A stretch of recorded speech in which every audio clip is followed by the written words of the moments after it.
말씀을 드립니다.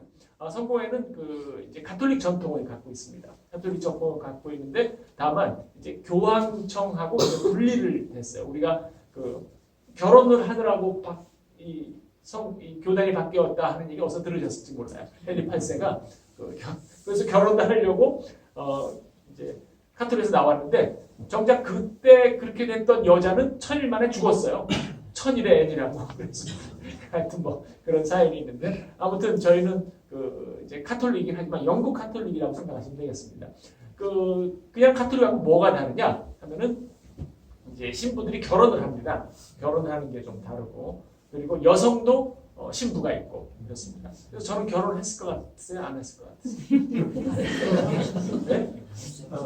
뭐 안 한 사람도 한 3분의 1 되면 저는 했습니다.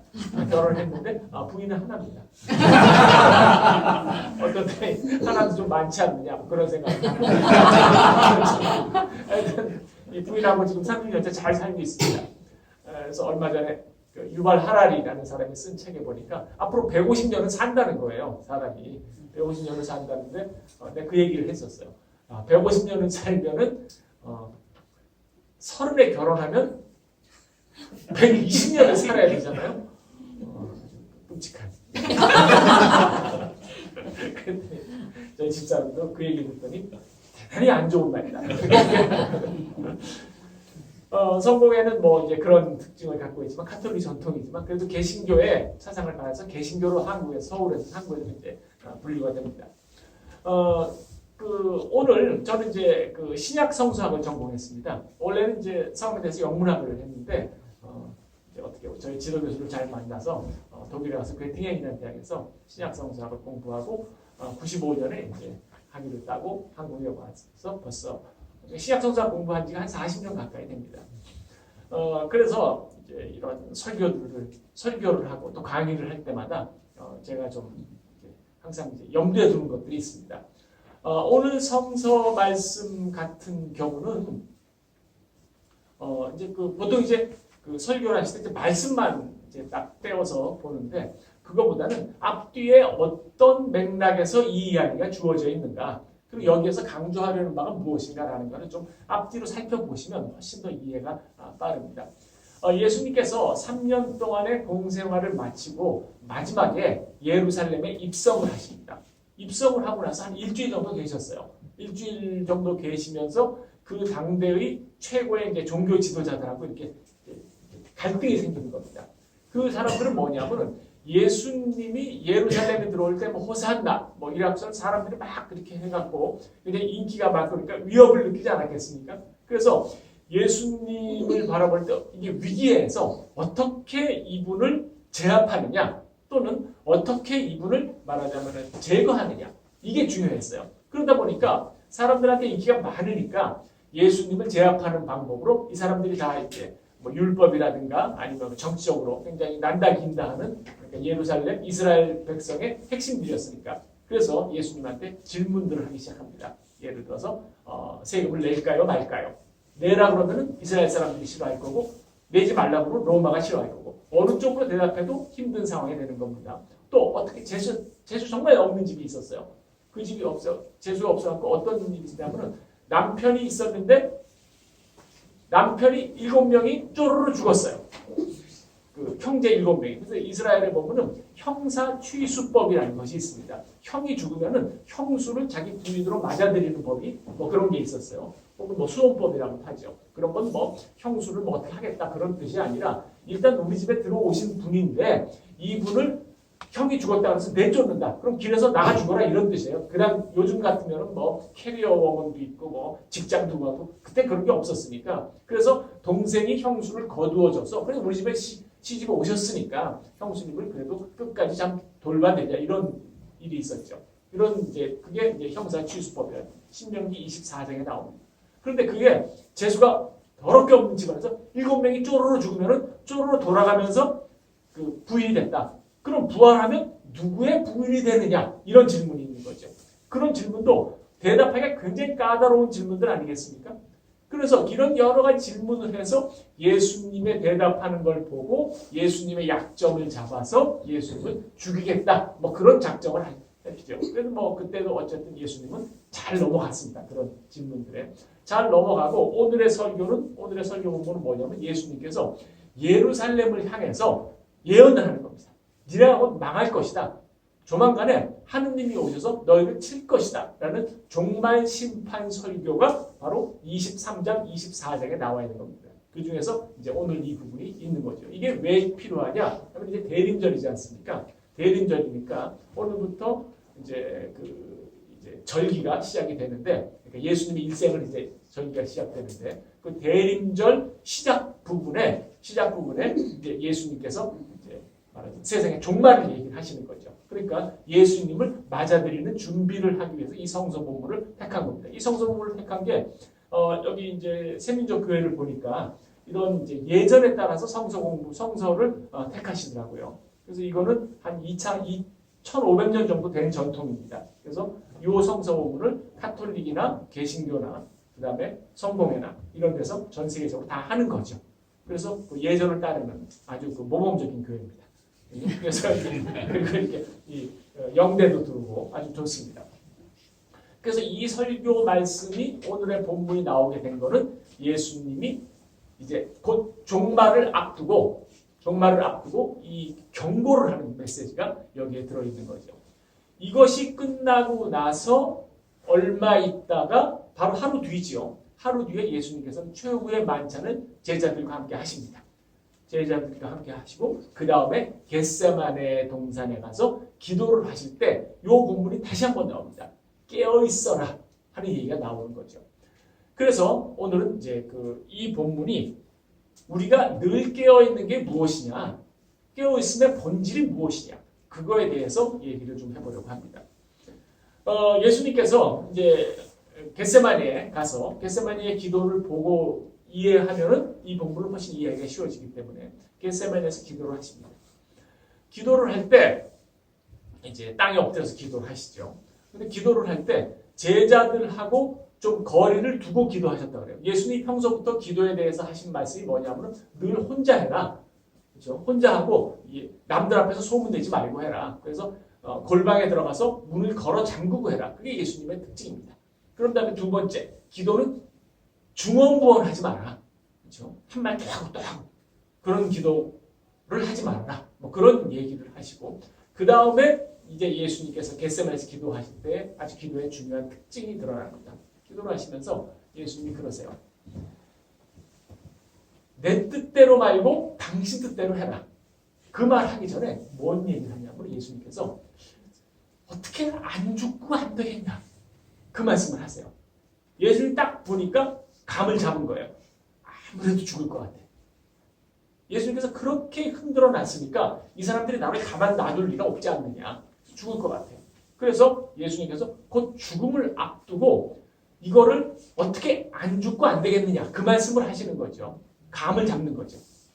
조만간에 죽을 것 같다. 여러분도 감을 잡잖아요. 15분 정도면 설교가 끝날 것 같아요. 길지 않습니까? 희망이 있다 없다. 희망이 있습니다. 10분에 15분 내에 설교가 끝나니까 잠시만 기다리면 예배도 끝나고 같이 밥을 먹을 수가 있어요. 설교를 영원히 하는 게 아니라는 건 참 다양한 일이죠. 그래서 예수님께서 그렇게 기도를 하셨는데 기도라는 거를 들어줍니까? 안 들어줍니까? 여러분한테 한번 여쭤보시죠. 안 들어줘. 제가 원하는 답이 그겁니다. 기도 절대 안 들어줍니다. 하나님께서. 제가 뭐 여러분은 좀 이렇게 저를 보실 때 어떻게 보실지 모르겠지만은 제가 이렇게 국무총리하고도 같이 밥을 먹어봤고 그리고 이 개신교의 아주 거물급 목사들하고도 같이 밥을 먹어본 사람입니다. 목사님이 이렇게 얘기를 하다가 저를 딱 보더니 기도 안 하게 생겼잖아요. 제가 딱 그 목사님이 저한테 그러더라고. 박 신부님은 기도를 하시냐? 그러더라고. 아니 기도하죠. 그랬더니 나한테 하는 얘기가 기도하면 뭐든지 다 들어주신다는 거예요. 그럴 때 아유 목사님 좋은 가르침입니다. 앞으로 기도 열심히 하겠습니다. 이렇게 해야지 이야기가 아름다워지는데 네, 뭐 제가 그런 거 잘 못하니까 그래서 기도하면 안 들어주시던데요. 근데 목사님이 누구라고 그러면 다 아시는 분이에요. 열을 팍 받더니 다 들어준다는 거예요. 그래서 나보고 어떤 기도를 들어주냐? 그랬더니 자기네 교회 집사님의 뭐 남편이 뭐 어느 뭐 카린가 다녔대요. 근데 부장이었는데 부장에서 나와야지 그 다음에 이사가 되잖아요. 기도를 열심히 했더니 이사가 됐다는 거예요.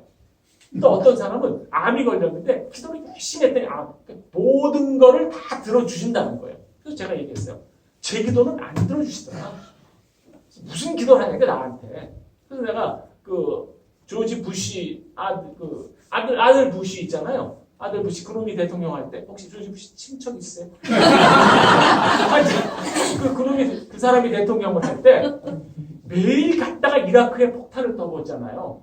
그때 정말 어린아이들, 죄 없는 어린아이들의 목숨이 많이 없어요. 그리고 지구라타고 유명한 그 인류의 유산 같은 것도 많이 부서졌어요.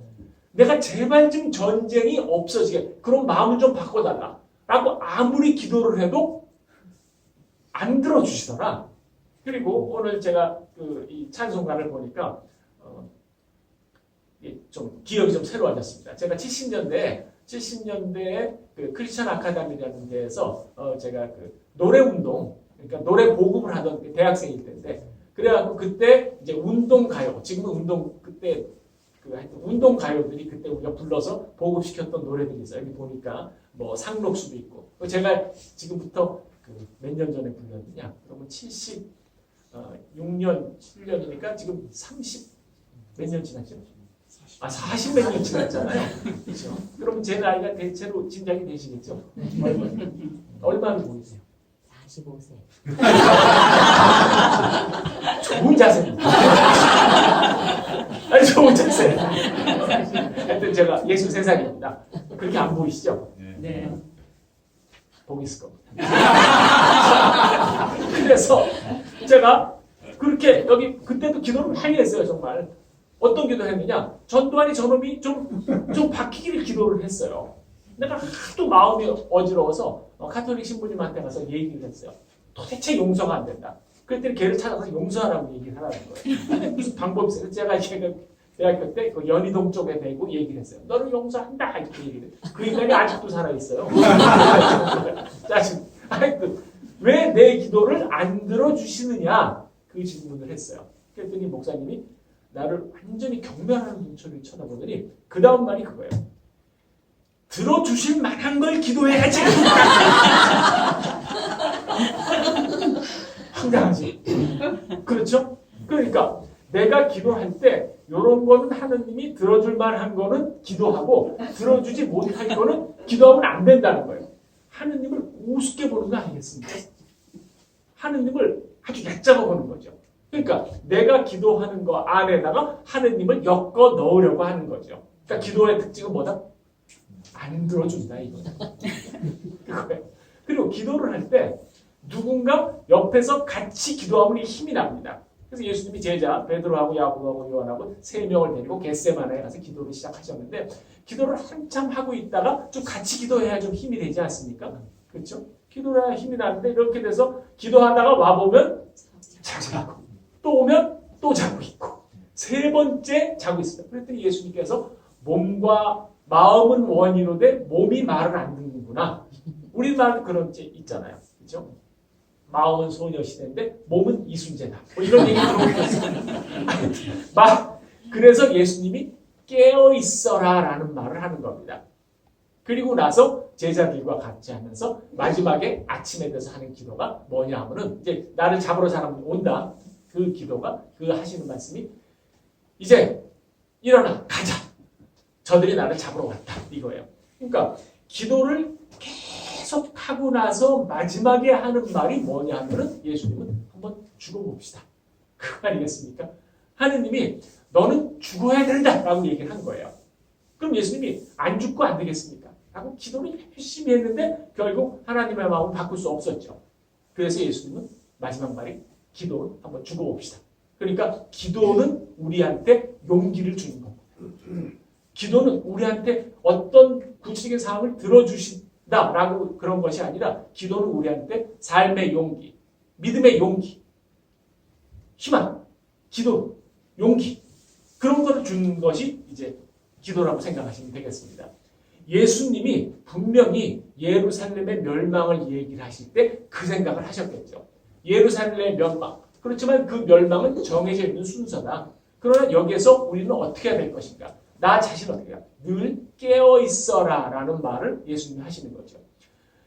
깨어 있음에 대해서 좀 더 분명하게 얘기를 하는 것은 이제 성서에 나와 있습니다. 그 말이 하느님이 언제 오실지 24장에 보면은 그 나이가 그 시간은 모른다. 오직 아버지만 아신다.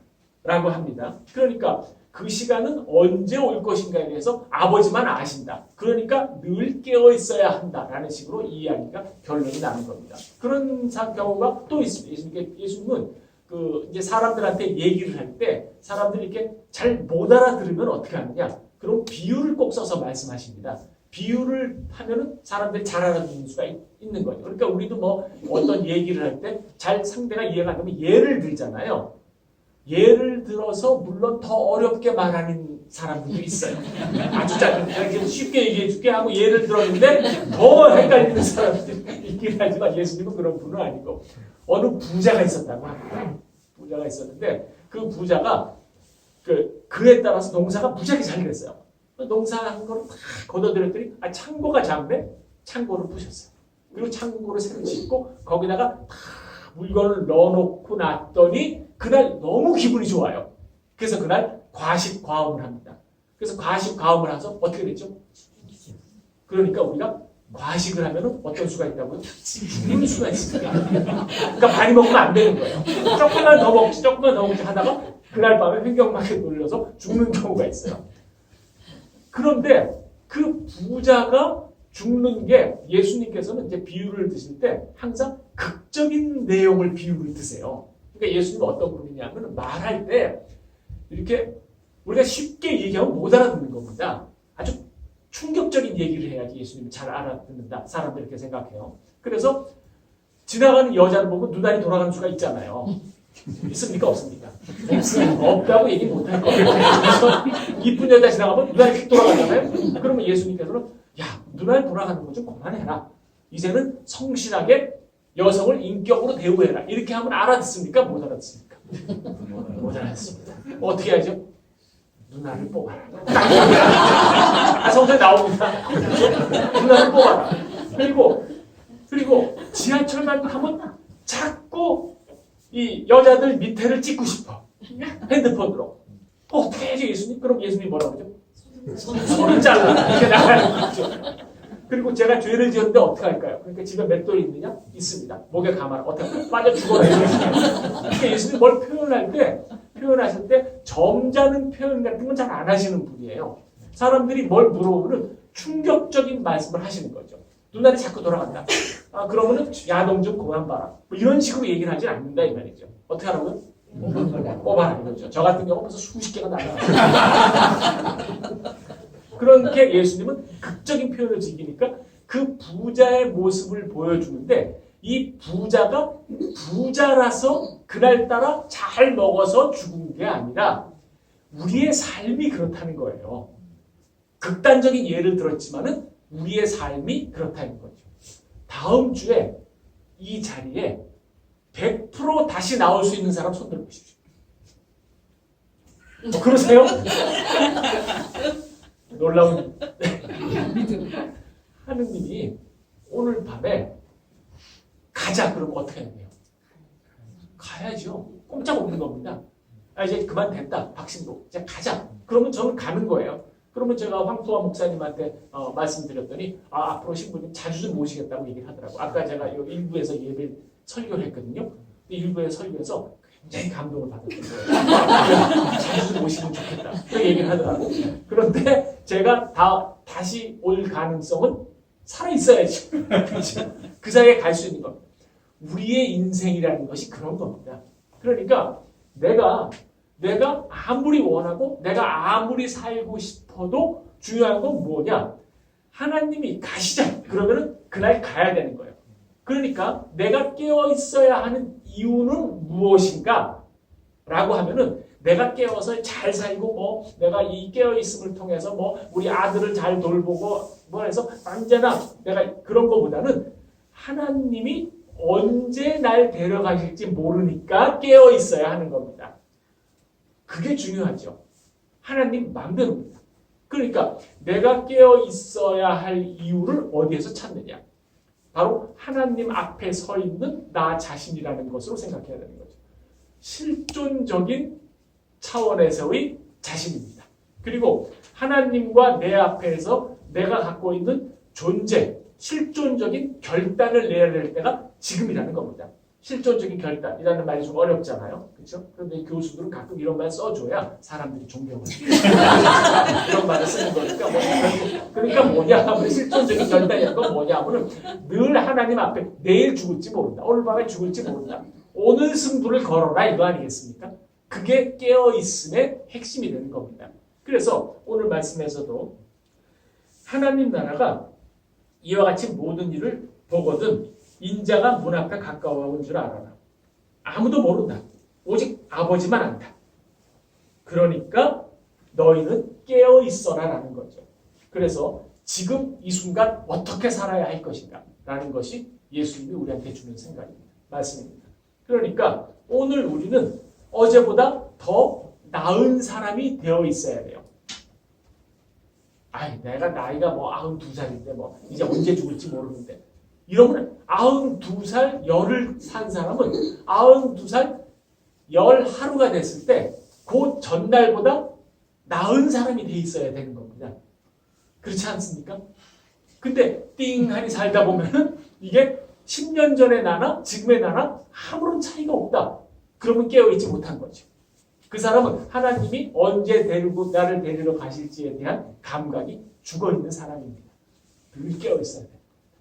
제자들은 깨어있지 못했죠. 그래서 예수님이 잡혀가던 때 깜짝 놀랐고 십자가에 못 박힐 때 전원 튄 거 아세요? 전원 튄 거예요. 이 사람들은 예수님이 와갖고 나라는 뒤집어 엎고 큰 재물과 그런 걸 줄 것이다라고 생각했는데 상황이 이렇게 되지 않았잖아요. 이 사람들은 깨어있지 않았습니다. 그러다 보니까 그렇게 된 거죠. 그래서 해민족교회 여러분들 제가 오늘 와서 괜히 이게 너무 좀 무서운 얘기를 해서 좀 죄송하긴 한데 그렇죠? 언제 죽을지 모른다라는 것.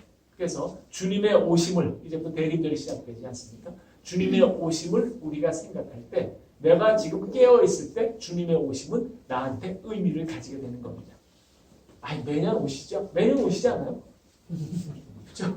매년 오시는 거 이번에도 오시네. 뭐 이렇게 생각하게 되면 아닌 거죠. 물론 사람이 그렇게 계속 긴장하고 살 수는 없지만 아무튼 올해 주님을 맞으실 때는 좀 깨어있는 삶으로 자기를 성찰하고 나를 돌아오면서 그런 삶이 되시길 바랍니다. 아멘.